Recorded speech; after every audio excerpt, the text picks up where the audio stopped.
Leerlo. Entonces, los sustitutivos, se va a votar el artículo 6º tal cual viene de la comisión.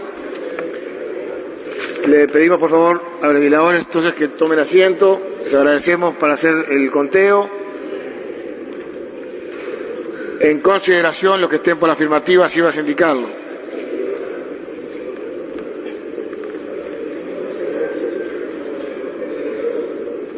¿50 en 99? 50 en 99, afirmativo. Ove Pasquet. Quiero expresar que he votado en contra de este artículo por las razones que expusieron muy bien los representantes del Partido Colorado que hicieron uso de la palabra. Subrayo porque me parece importante, y quiero señalarlo expresamente, la grosera inconstitucionalidad del inciso final de este artículo 6º que le da al Poder Ejecutivo la facultad que no le corresponde de abatir las asignaciones presupuestales de todos los incisos del presupuesto. Esto quiere decir que el Poder Ejecutivo mañana podría, por ejemplo, abatir las asignaciones presupuestales, no los incrementos, las asignaciones mismas del Poder Judicial, por ejemplo, del Tribunal de lo Contencioso Administrativo, de la Corte Electoral. Yo no sé si todos tenemos cabal conciencia, señor presidente, de la enormidad que es esto. Esto viola la Constitución y lesiona además el principio básico de separación de poderes. Tenemos en el Uruguay una cultura política que hace impensable sencillamente que el gobierno vaya mañana y le diga al Poder Judicial o al Tribunal de lo Contencioso Administrativo tienen que fallar este asunto así o así porque si no le rebajamos las asignaciones presupuestales. A nadie se le ocurre que eso pueda ocurrir. Pero tenemos esa cultura política porque tenemos instituciones que son reglas. Y si empezamos a vulnerar las reglas, debilitaremos las instituciones y trastocaremos la cultura política. Para que estas cosas no sucedan, tendríamos que respetar toda la Constitución en estas cosas tan grandes y tan elementales. Y no es consuelo decir que las barbaridades que se votan acá las corregirá el Senado o mañana la Suprema Corte de Justicia. Tendría que empezar por acá mismo el respeto a la Constitución, a lo que todos estamos obligados. Nada más, señor presidente. Para fundamentar, tiene la palabra el diputado Ove Pasquet. Gracias, señor presidente. Yo quiero señalar que soy partidario de estos aditivos propuestos por el Partido Nacional, porque me parece que contribuyen a una finalidad de transparencia en la que todos tenemos que coincidir. Me parece que el principio es que donde quiera que haya fondos públicos tiene que haber información. Ese es un gran principio general.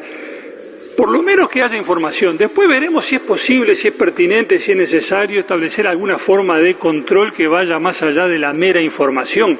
Pero la información que resulta de la presentación de estados contables, en primer término, y luego la información meramente estadística que tiene que ver con el número de vínculos laborales, me parece que es de precepto, que no puede haber obstáculos para ello. Que el tema es muy importante y que merece otro debate, sin duda, y ojalá que haya ocasión para tenerlos.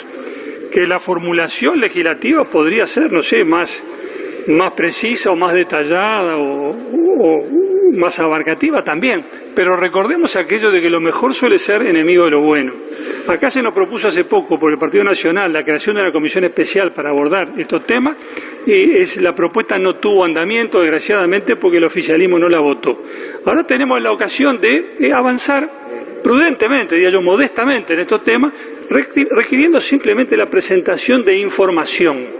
Me parece que esto es claramente pertinente, sin perjuicio de que si mañana o pasado surgen nuevas iniciativas más elaboradas, más amplias, mejores, bueno, podamos aprobar esas otras iniciativas y dejar sin efecto estas normas. Pero estas normas, a mi juicio, tendríamos que votarlas por aquello de que si estamos a favor de la transparencia, tenemos que aplicarlo de que el movimiento se demuestra andando. Muchas gracias, presidente. Dese cuenta de otro informe relativo a la intervención de legisladores. Tiene la palabra el diputado Omar Lafluf. Pasquet. Gracias, señor presidente. Yo lo que quiero señalar es que las propuestas importantes, por cierto, que plantea el diputado Rubio, requerirían para su tratamiento cabal información que no se ha vertido, de la que nosotros por lo menos no disponemos y sin la cual nos parece que no podemos arribar a un pronunciamiento de fondo sobre el tema. En primer lugar, lo que tiene que ver con hípica rioplatense, etcétera. Se ha dicho que los fondos que vierte el Estado a esa empresa se vierten como consecuencia de un contrato que existe entre las partes. Entonces, antes de tomar una decisión sobre esto, tenemos que conocer el contrato y saber qué consecuencias aparejaría para el Estado apartarse de las disposiciones contractuales. ¿Es posible darlo por rescindido? ¿En qué condiciones? ¿A qué costo? Y si no hay norma contractual que habilite esa rescisión anticipada, la ruptura del contrato, ¿qué consecuencias tendría para el Estado uruguayo? Sin esa información no se puede tomar una decisión. Otro dato que falta, me parece, y es evidente, es un estudio de impacto de lo que significaría la pérdida de esos predios en el conjunto de la actividad hípica.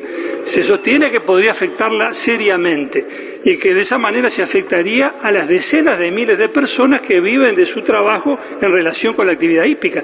Sin ese estudio de impacto no sería serio, no sería responsable tomar una decisión que pueda afectar a toda esa gente.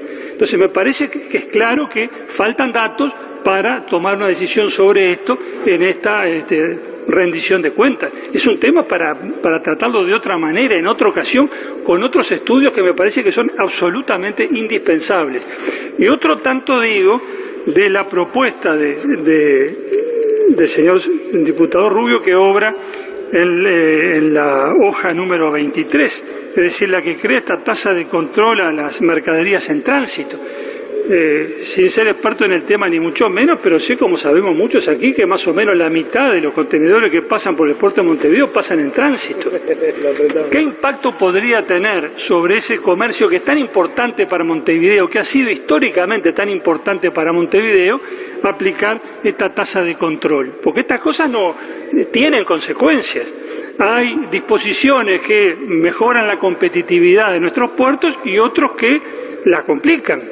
Ha habido un esfuerzo muy serio del puerto en lo que es sin duda y debe seguir siendo una política de Estado para atraer clientes, para atraer carga al puerto de Montevideo. Sentimos la necesidad de hacerlo cuando la resolución 1108 tuvo el impacto negativo que tuvo sobre nuestro puerto.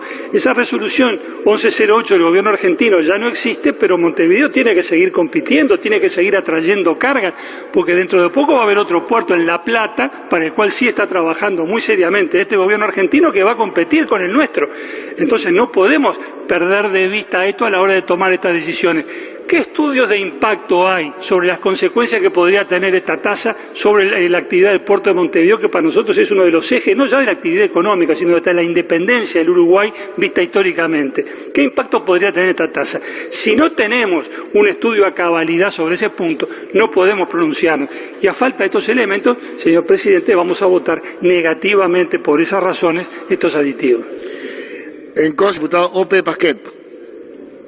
Señor presidente, yo quiero expresar que comparto los fundamentos expresados por mi correligionario, el señor diputado Conrado Rodríguez, por los cuales votaremos negativamente este aditivo.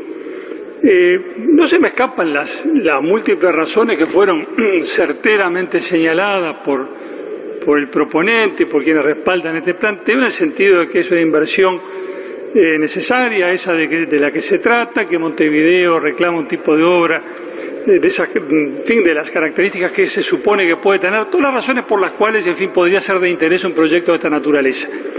Pero me parece que, por un lado, faltan elementos que nos autoricen a apoyar la iniciativa. Nos decía recién el diputado Rodríguez que cuando al ministro se le había preguntado por el valor de estos predios no pudo contestar la pregunta. Parecería que sería un dato básico, ¿no? Es decir, ¿cuál es el valor de esto que autorizamos a enajenar?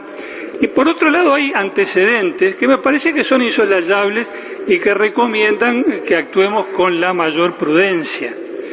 Porque la empresa de que se trata, cuya importancia desde el punto de vista económico y del turismo, etcétera, no pongo en tela de juicio, en el primer gobierno del Frente Amplio recibió la ampliación de la concesión que ya tenía en el puerto de Montevideo en términos tales que determinaron una interpelación al ministro de la época, que era el mismo que es hoy, por legisladores de nuestro partido, que entendían que aquella ampliación de la concesión había sido excesivamente generosa para con la empresa.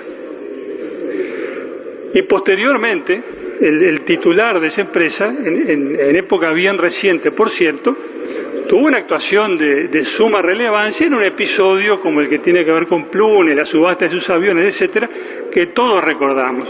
Una actuación en la cual en algún momento dio información a integrantes de distintos partidos que resultó ser falsa. Y lo digo con propiedad porque yo acompañé al senador Borraberry en aquel momento a hablar con el señor López Mena, que nos afirmó categóricamente que desconocía en absoluto a la persona que luego apareció en aquella subasta ofertando los aviones de Pluna, con las consecuencias que todos conocemos. Entonces, estas no son razones para que oportunamente no se pueda enajenar estos predios a esa empresa. Y aclaro que la enajenación es el género y hay distintas especies, pero esto termina en compraventa seguramente porque no lo van a donar, supongo yo. Entonces, esto va a la compraventa seguro, si es que de enajenación se trata. Entonces, me parece que si ese puede ser el destino final de todo esto, estará bien en la medida que contemos con una información abundante que dé a la opinión pública las garantías de que se está actuando con perfecta transparencia, que todos los elementos del negocio están sobre la mesa, que las consideraciones que hay que tener en cuenta están planteadas con absoluta claridad y precisión, y que sobre esas bases conocidas por todos, claras, precisas, bien determinadas, el poder público toma las decisiones más convenientes para el interés público. Ojalá que esto no demore. Ojalá que se haga rápidamente. Puedo coincidir con el señor diputado Penades en el sentido que sería mejor no haber enviado la norma que después se retira, pero las cosas son como son, estamos en este punto y me parece oportuno en consecuencia reservar el tema para una mejor oportunidad y por ese motivo entonces no habremos de acompañar el sustitutivo, señor presidente. El aditivo, perdón. Muy bien, continuando con el diputado Ope Pasquet. Gracias, señor presidente. Compartiendo las razones que expone el señor diputado Rodríguez, quería agregar dos comentarios. En primer lugar, creo que esto necesitaría una fundamentación que no se ha expuesto.